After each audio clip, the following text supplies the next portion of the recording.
Bonjour. Dans cette vidéo, nous allons expliquer la technique du clonage génique dont on a parlé la dernière fois. Le clonage génique veut dire tout simplement que l'on a une certaine séquence ou un certain gène et nous voulons obtenir plusieurs copies de ce gène, des millions de copies de ce gène pour pouvoir l'analyser, pour pouvoir le comparer avec d'autres gènes pour pouvoir l'utiliser dans des processus de génie moléculaire. Euh, et on va aujourd'hui voir comment on fait ça en détail. La première étape, c'est de isoler ce gène-là. On va isoler le gène d'intérêt. Qu'est-ce que c'est que le gène d'intérêt? Le gène d'intérêt, c'est le gène en question, le gène que nous voulons cloner ou en obtenir plusieurs copies. Par exemple, si nous avons le gène euh, de l'insuline, on va le séparer de son chromosome avec certaines enzymes que nous allons discuter tout à l'heure. Et après avoir détaché ou découpé le gène en question, par exemple le gène de l'insuline, on va l'attacher à un plasmide.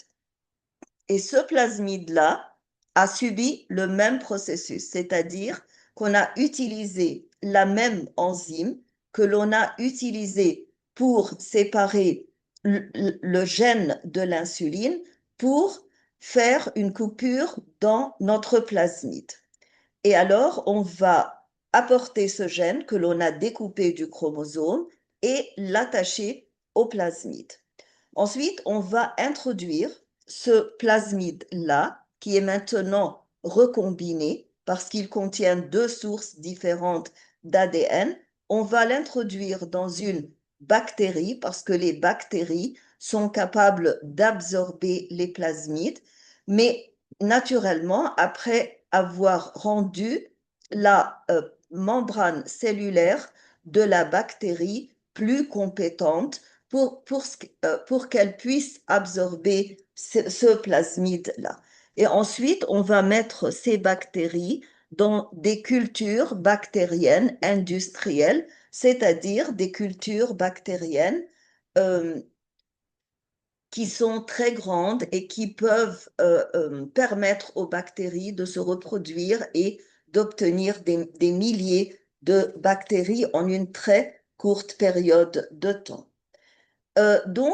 Pour résumer tout ça, on va dire que la technique du clonage génique commence par isoler le gène d'intérêt, par exemple le gène de l'insuline, ensuite insérer ce gène dans un plasmide, attacher ce gène que l'on a découpé dans un plasmide et introduire le plasmide dans un vecteur. Le vecteur, c'est la cellule qui va absorber ce plasmide et le transférer à à un autre vecteur ou à une autre cellule, ou bien le vecteur, comme cette bactérie, va garder le plasmide recombiné à l'intérieur pour que ce plasmide soit multiplié et reproduit. Donc, qu'est-ce que c'est qu'un vecteur en biologie? Le vecteur est une cellule qui est capable de transporter le plasmide. D'abord, elle est capable de le garder à l'intérieur et ensuite de le transporter si nécessaire. Et généralement, le vecteur qui transporte le plasmide est une bactérie. Mais comme je viens de le dire, la bactérie doit être rendue compétente, c'est-à-dire elle doit être capable d'absorber le plasmide. On la traite euh, avec certaines matières chimiques qui la rendent plus compétente. Et ensuite, il y a l'étape du clonage du gène. Comment est-ce qu'on va cloner le gène? Le processus est très simple. Les bactéries vont se multiplier naturellement par division binaire, qui est un simple processus de multiplication. Et chaque fois que la bactérie multiplie son ADN, elle va multiplier le plasmide. Donc, le plasmide et le gène inséré, qui est l'ADN recombiné, par exemple, le plasmide et le gène de l'insuline, vont être également copiés. Donc, si vous obtenez des millions de bactéries, donc vous allez obtenir à la fin des millions de copies du gène que vous voulez cloner. Et maintenant, on a un de deux choix ou deux possibilités dans le laboratoire. Quelles sont ces possibilités? La première, c'est de garder le gène dans la bactérie. La première, c'est que le gène reste dans la bactérie. Et chaque fois que la bactérie va euh, transcrire son ADN en ARN messager et ensuite le traduire en une protéine, le plasmide va faire la même chose. Donc le gène reste dans la bactérie et le gène, c'est le gène qui est porté par le plasmide, le gène qui est attaché au plasmide, il va être transcrit et va être traduit en la protéine correspondante. Et la protéine correspondante ici est l'insuline. La deuxième possibilité, c'est de séparer ce gène qui a été multiplié. Nous avons maintenant dans les bactéries des millions de plasmides qui portent des millions de gènes et des millions de gènes d'insuline. Donc, si on sépare ces gènes, si on les découpe des plasmides, et si les bactéries sont lysées ou rupturées pour permettre à ces gènes clonés de quitter l'intérieur des plasmides, donc nous allons obtenir une grande quantité d'ADN qui est le gène de l'insuline pour pouvoir étudier ce gène, comme je viens de le dire, de le comparer à d'autres gènes, de le séquencer, de savoir les séquences des bases azotées dans ce gène. Ça, c'est le processus en général. Mais quels sont les détails du processus? Quels sont les enzymes et les outils que l'on utilise pour achever pour achever ce travail ou ce rôle de clonage d'un gène? L'outil le plus important est l'enzyme de restriction, ou plus correctement, les enzymes de restriction, parce qu'on en a des centaines dans la cellule. Et ces enzymes de restriction, on va savoir maintenant pourquoi ces enzymes sont utilisées et pourquoi ils sont appelés des enzymes de restriction. On peut aussi les appeler endonucléases de restriction. Et comme on a vu dans les premières vidéos sur l'ADN et la biologie moléculaire, on sait maintenant que les endonucléases sont des enzymes qui coupent l'ADN au milieu, pas à l'extrémité. Et donc, nous nous attendons à ce que les endonucléases vous donnent des fragments d'ADN, des morceaux ou des segments du brin de l'ADN. Les enzymes de restriction ou ces endonucléases ont été reconnues à la fin de 1960. Et maintenant, ils sont répandus, ils sont utilisés d'une façon très intensive. Et donc, on peut les considérer les outils les plus importants ou les outils fondamentaux pour la biotechnologie. D'où peut-on avoir ou extraire ces enzymes-là? Est-ce qu'elles sont des enzymes synthétiques? Non, elles sont naturelles. Elles sont produites tout naturellement par des bactéries, par certaines souches de bactéries. Non pas toutes les souches de bactéries, seulement certaines souches de bactéries peuvent produire ces enzymes-là. Et ces souches de bactéries, on les appelle résistantes. Résistantes à quoi? Résistantes à des virus.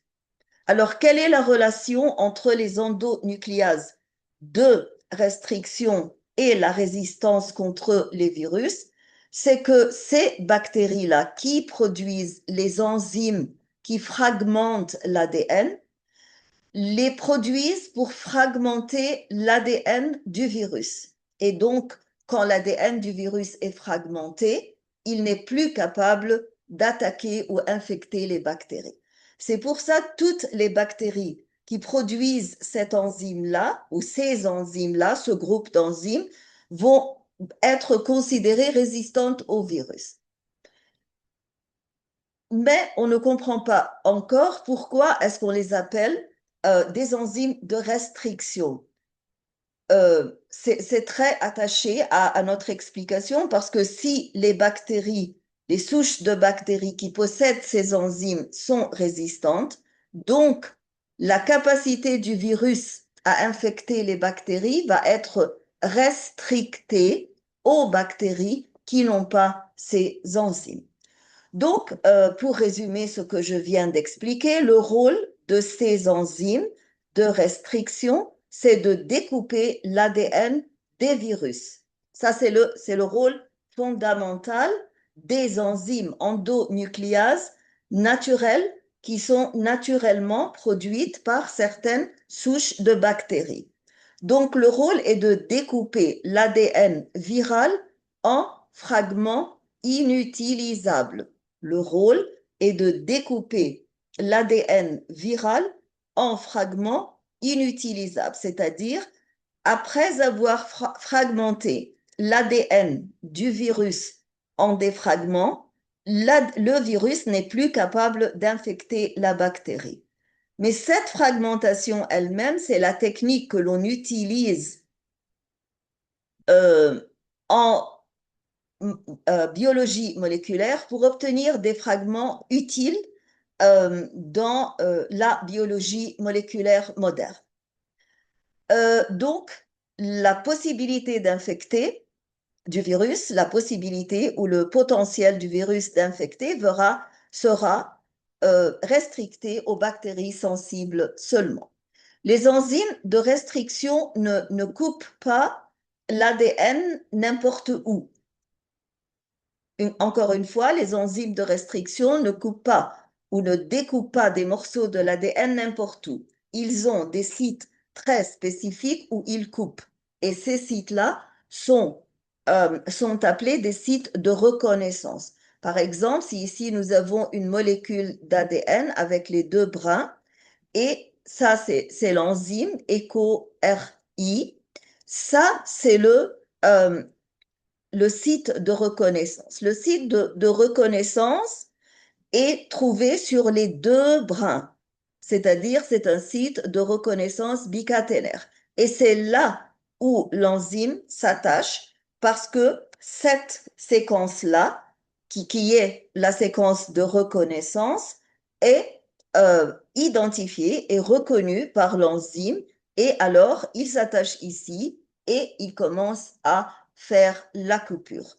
Mais il coupe ou détache les deux brins de l'ADN, ou plus précisément, il coupe ce site de reconnaissance d'une façon très particulière, c'est-à-dire c'est pas une ligne droite, mais comme vous voyez, c'est une coupure ici, verticale, qui coupe tout naturellement les liaisons covalentes qui sont présentes dans ce bras. Ensuite, horizontalement, pour fragmenter ou couper les liaisons hydrogènes entre les bases azotées. Et puis, une autre fois, de façon perpendiculaire pour couper ou détacher les liaisons covalentes entre l'adénine ou entre le nucléotide qui contient adénine et celui qui contient la guanine. Et alors, à la fin, nous obtenons cette structure-là, après le clivage, on appelle ça, couper la molécule d'ADN, on l'appelle le clivage. Alors, à la fin, qu'est-ce qu'on obtient? On obtient ce brin violet de ADN avec cette séquence C, T, T, A, A, mais c'est une séquence monocaténaire. Et celui-là, on n'a aucune base azotée de la séquence de reconnaissance ici. Même chose ici. Nous allons voir que ici, nous avons guanine, mais sur ce brin-là, nous avons cytosine, thymine, adénine.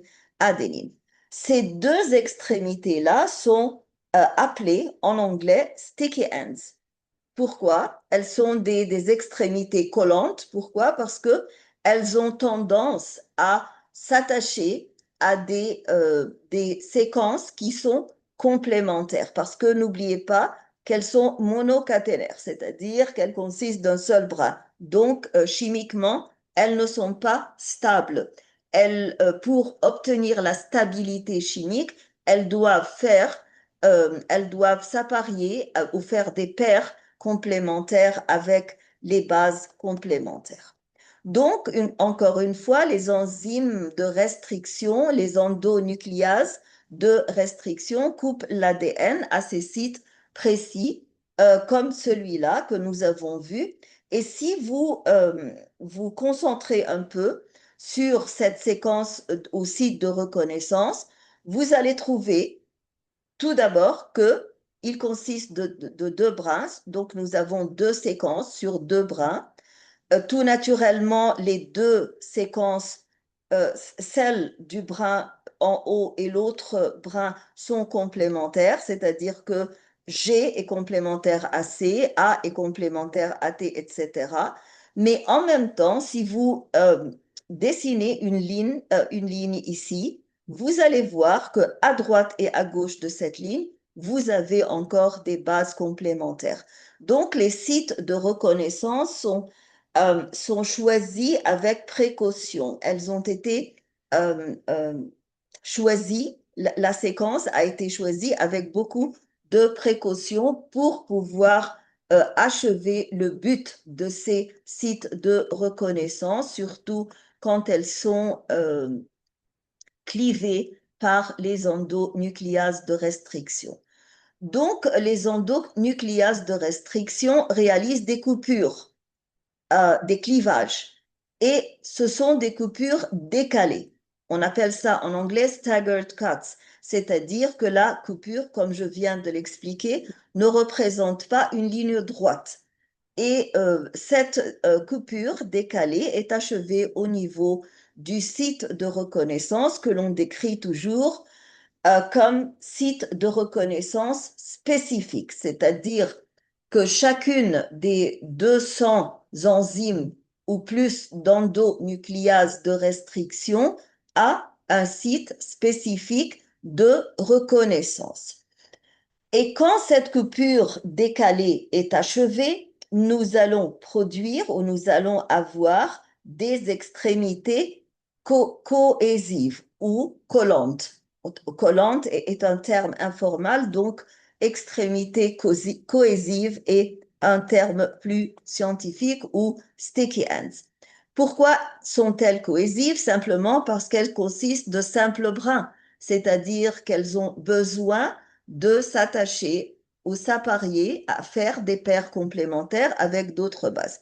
Donc ici, nous avons le gène d'intérêt, par exemple le gène d'insuline, et ce diagramme est très important parce qu'il vous montre comment les endonucléases de restriction sont très importants dans la technologie, la biotechnologie. Pourquoi? Parce que vous voyez que chaque gène est flanqué par deux sites de reconnaissance. Et cela est expliqué par le fait que nous allons utiliser deux enzymes, deux molécules d'endonucléase de restriction. La première va faire cette coupure décalée ici à droite et l'autre va faire la coupure décalée à gauche, mais d'une façon réciproque, comme vous voyez ici, c'est-à-dire ici nous avons la longue séquence en haut et la simple nucléotide en base. Dans l'autre, à gauche, nous avons la longue séquence en bas et la simple nucléotide en haut. Maintenant que nous avons séparé ces deux extrémités du chromosome, on ne voit plus le gène. Pourquoi? Parce qu'on a pris le gène. On a pris le gène avec les extrémités cohésives et on l'a attaché à un plasmide.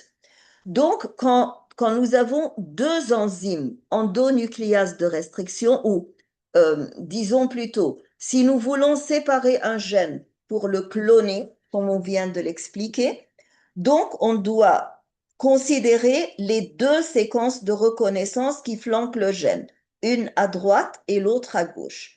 Et nous devons utiliser deux molécules d'endonucléase de restriction, une à droite et l'autre à gauche.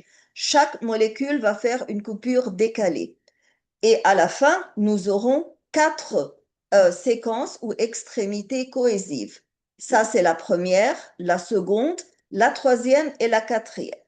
Quand nous séparons le gène pour l'attacher au plasmide, le gène est déjà attaché à deux de ces quatre séquences cohésives ou extrémités cohésives. Et on doit les garder attachés au gène parce que ça va nous permettre de l'attacher au plasmide. Alors que le reste du chromosome, ce fragment du chromosome, on ne voit pas le reste du chromosome naturellement, et ce fragment de chromosome, on peut les utiliser n'importe où, dans une autre expérience, dans un autre processus de clonage.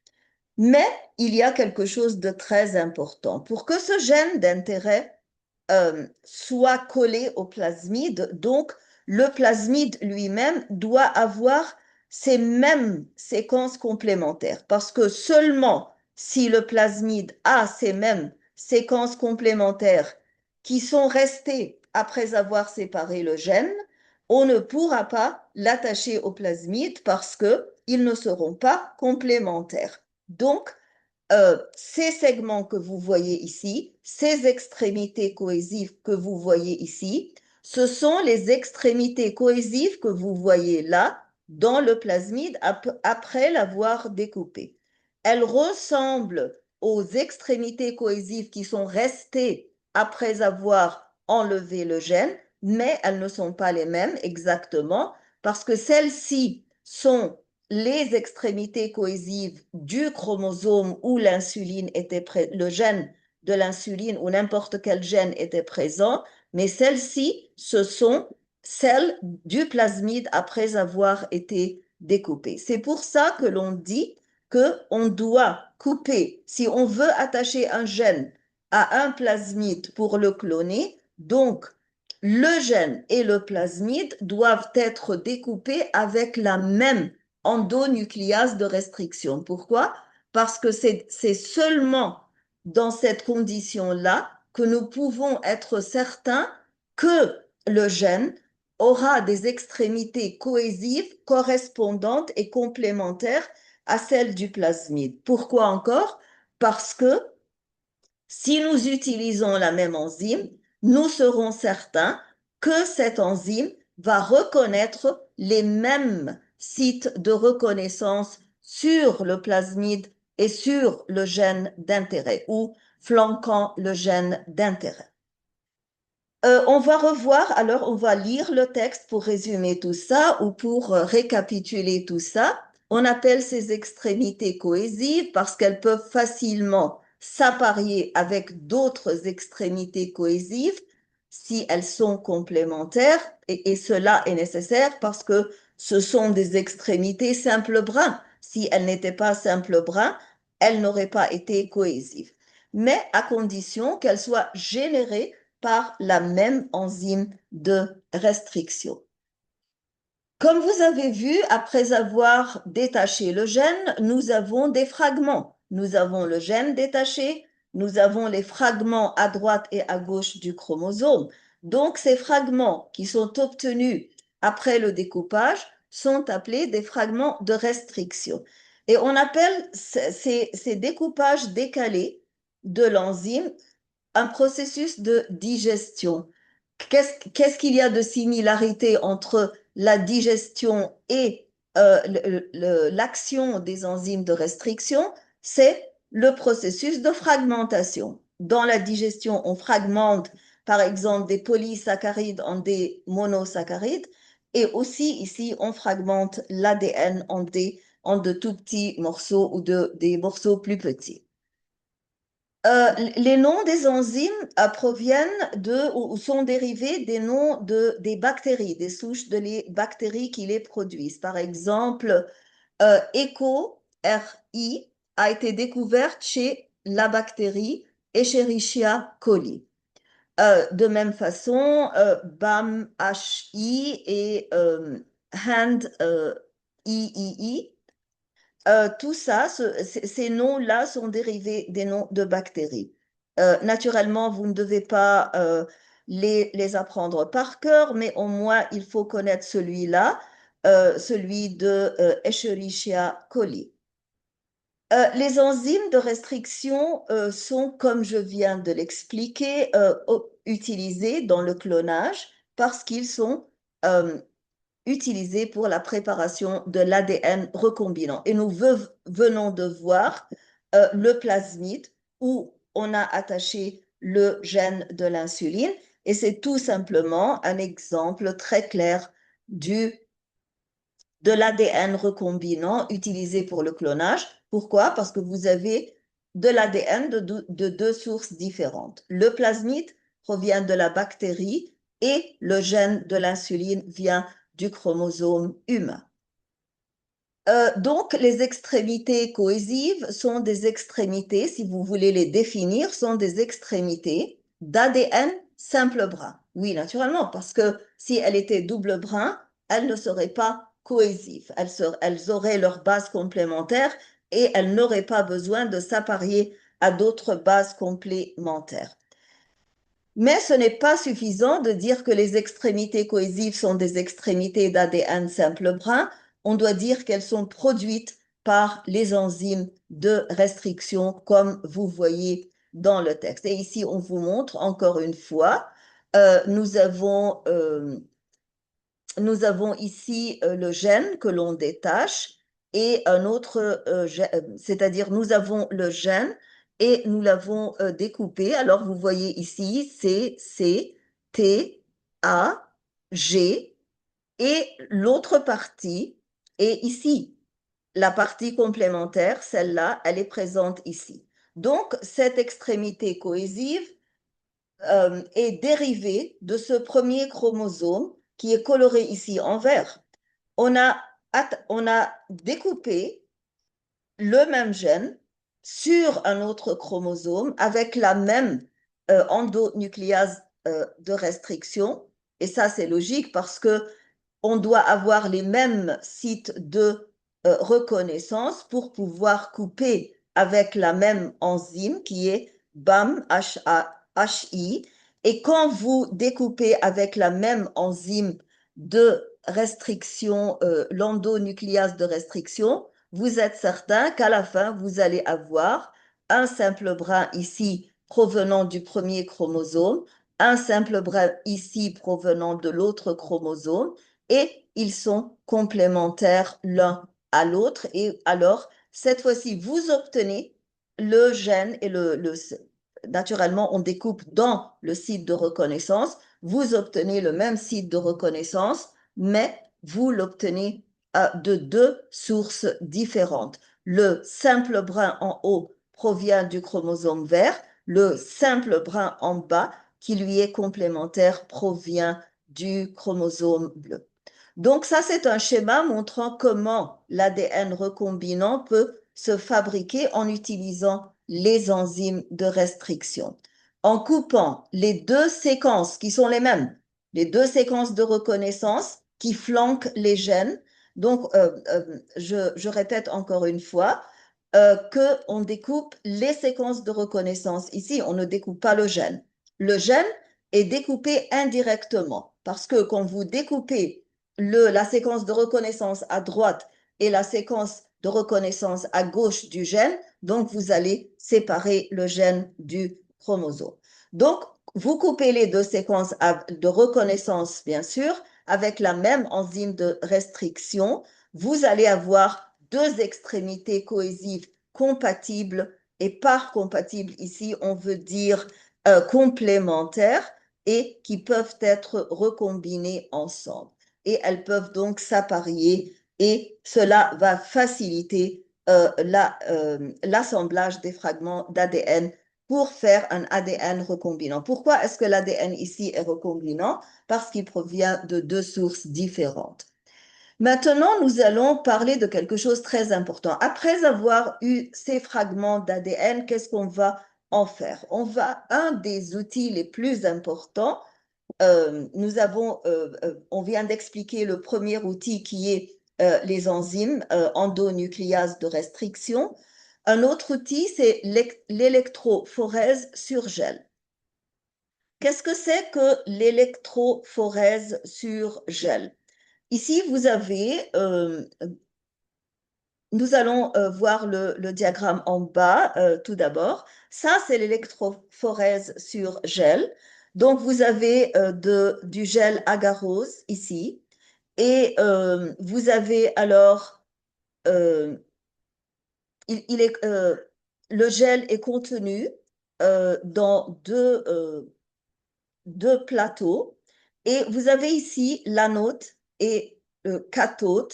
Ça, c'est positif et ça, c'est négatif. Donc, vous avez un potentiel électrique. Et puis, vous avez ici des puits où vous allez mettre un mélange de molécules d'ADN de taille différente. C'est-à-dire que dans chaque puits, vous allez mettre des molécules d'ADN de taille différente. Donc, chaque échantillon veut dire sample en anglais, constitué d'un mélange de molécules d'ADN est placé dans un puits. Et les puits sont situés à une seule extrémité de cette fine plaque de gel d'agarose. C'est-à-dire que vous avez un plat où vous avez une très fine plaque de gel d'agarose, vous avez des puits, et dans ces puits-là, vous mettez des fragments d'ADN que vous avez obtenus avec l'endonucléase de restriction. Et le gel est maintenu en place dans un petit conteneur ou dans un petit support de plastique, un plat en plastique. Et il baigne dans une solution tampon aqueuse dans un plateau. C'est-à-dire que vous avez le gel et tout autour, vous avez de l'eau. Mais naturellement, on ne mixe pas l'eau, on ne mélange pas l'eau avec le gel. Ils sont séparés. Et à chaque extrémité, du dispositif, vous avez un électrode. Donc, ces fragments d'ADN euh, sont mis dans les puits, mais nous avons aussi des fragments d'ADN régleurs. Qu'est-ce que c'est que les fragments d'ADN régleurs? C'est-à-dire que dans un de ces puits, on a des fragments d'ADN dont la taille est connue, dont le nombre de séquences et la longueur est connue, et ils vont servir de référence. Qu'est-ce qui va se passer quand le courant est appliqué?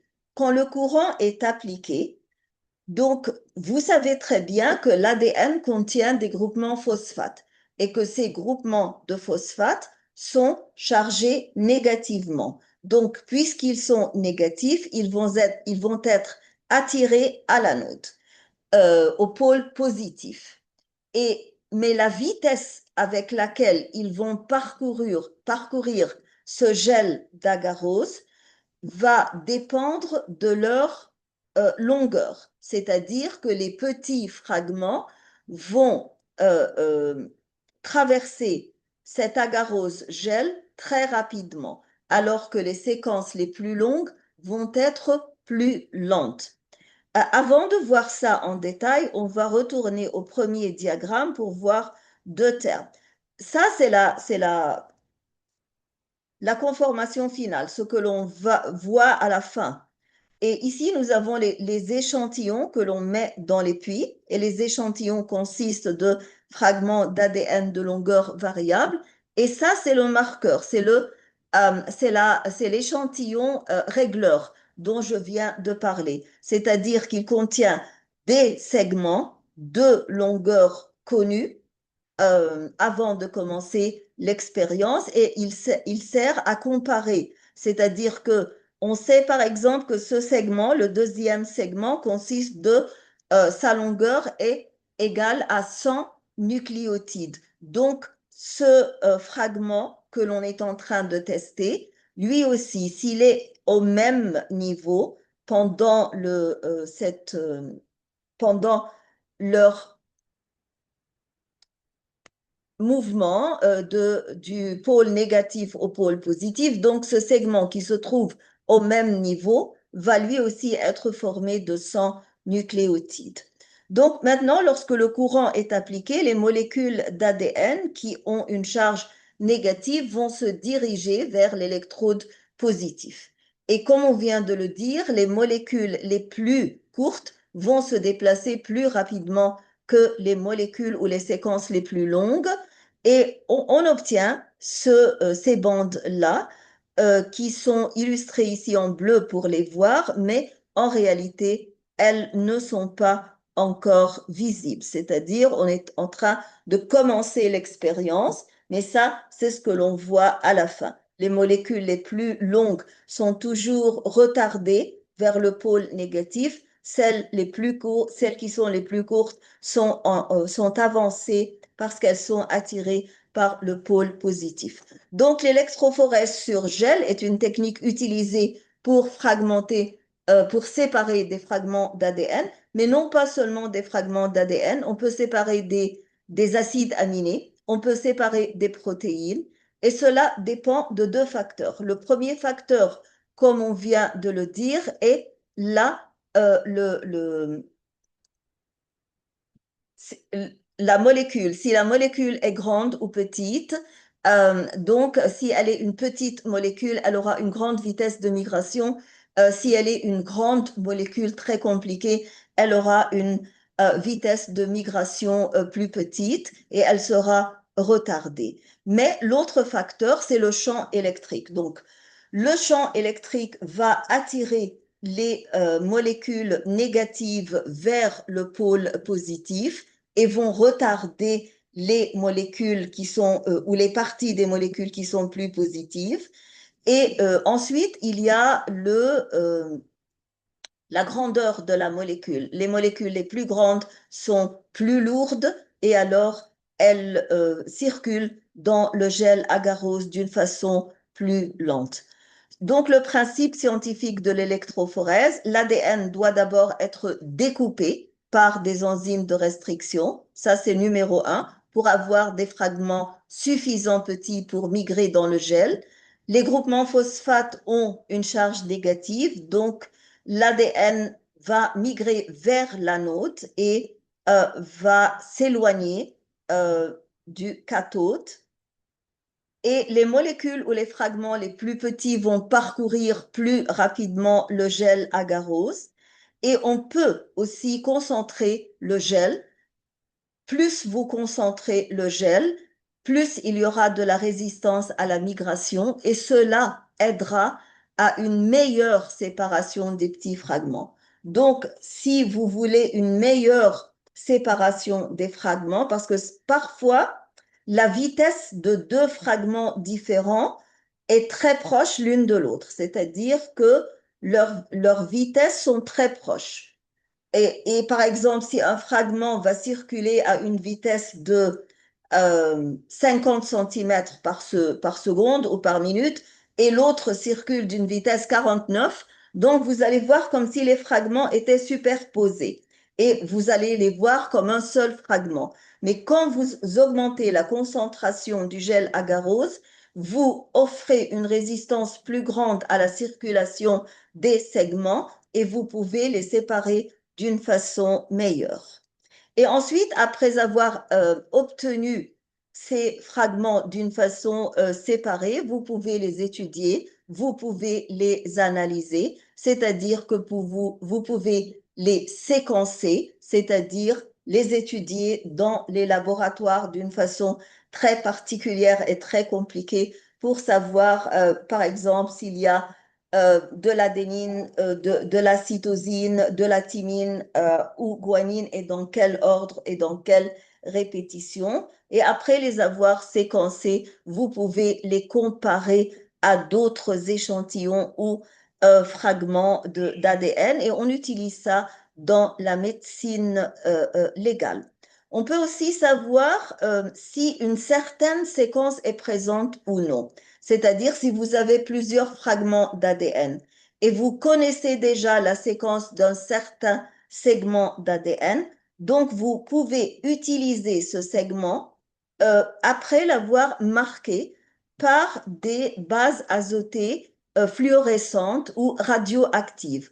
On appelle ce segment d'ADN le probe en anglais ou le sonde ADN, c'est-à-dire qu'il est radioactif et donc quand vous l'ajoutez à un mélange de segments d'ADN, vous pouvez attirer le segment complémentaire tout de suite et vous pouvez aussi le voir parce que la présence de la fluorescence ou de la radioactivité vous permet de pouvoir identifier la présence de l'ADN parce qu'il sera visible avec par exemple, Geiger counter ou n'importe quel outil qui détecte les séquences radioactives.